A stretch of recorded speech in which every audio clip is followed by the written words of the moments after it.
Mike Johnson still has not sworn in that woman. That's Adelita Grijalva, should be a representative. She won her election. More than a week has gone by. And weirdly enough, Mike Johnson just hasn't found time to swear her in, almost like the fact that she would be the 218th signature on a discharge petition to release the Epstein files is a line that he will not cross.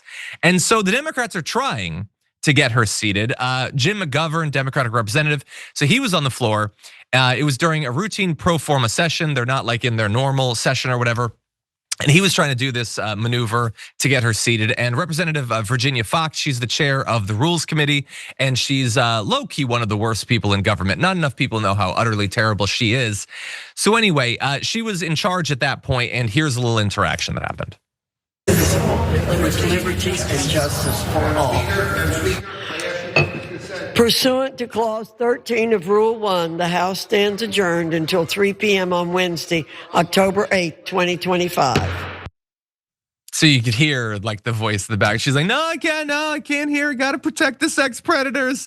It's just, she looks like she's, Betty Crocker or something. She's this old lady and her job is to cover for elite sex crimes. And I know that it shouldn't matter that she's like an old lady. It seems more evil though.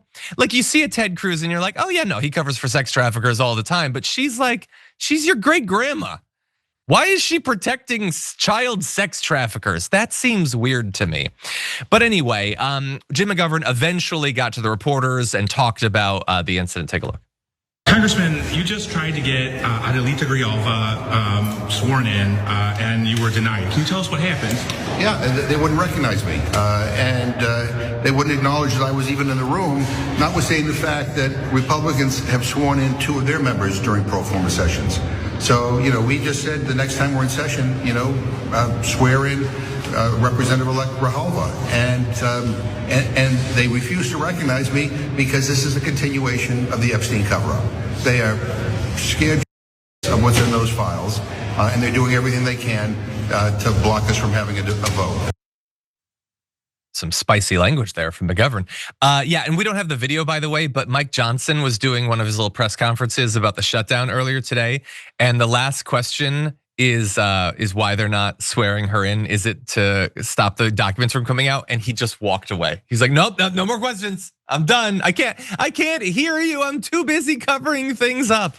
I hope Maz, that like to as many people as possible, all of this is utterly transparent. Like there can't be a person operating in good faith that would like actually tell you with a straight face that this is not a cover up at this point. Any other thoughts?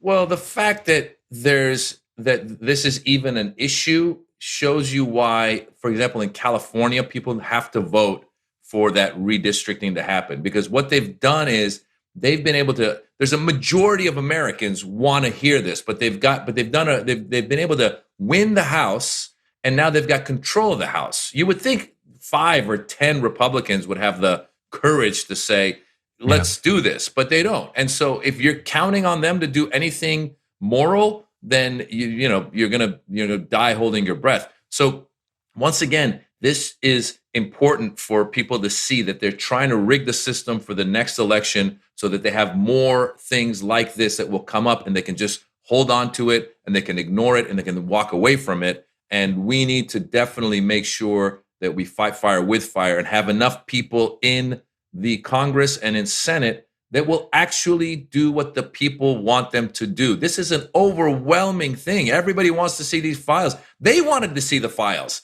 Yeah, which blows my mind. He never knew that he was all over the files. Like it took Pam Bondi coming and going, sir, we're about to release these files. Your name's all over it. Oh, really? All right, then let's just say, this is old news. So yeah, that's what's important about voting yes on allowing California to redistrict and any other blue state that encounters these red states. Which is coming up in just 1 month, a little bit less than that actually, the vote. So definitely if you're watching this from California, definitely vote. I think it's polling very well, but you never know. Every time I turn on TV, there's ads in both directions trying to convince people to not support this as well. So definitely vote for that.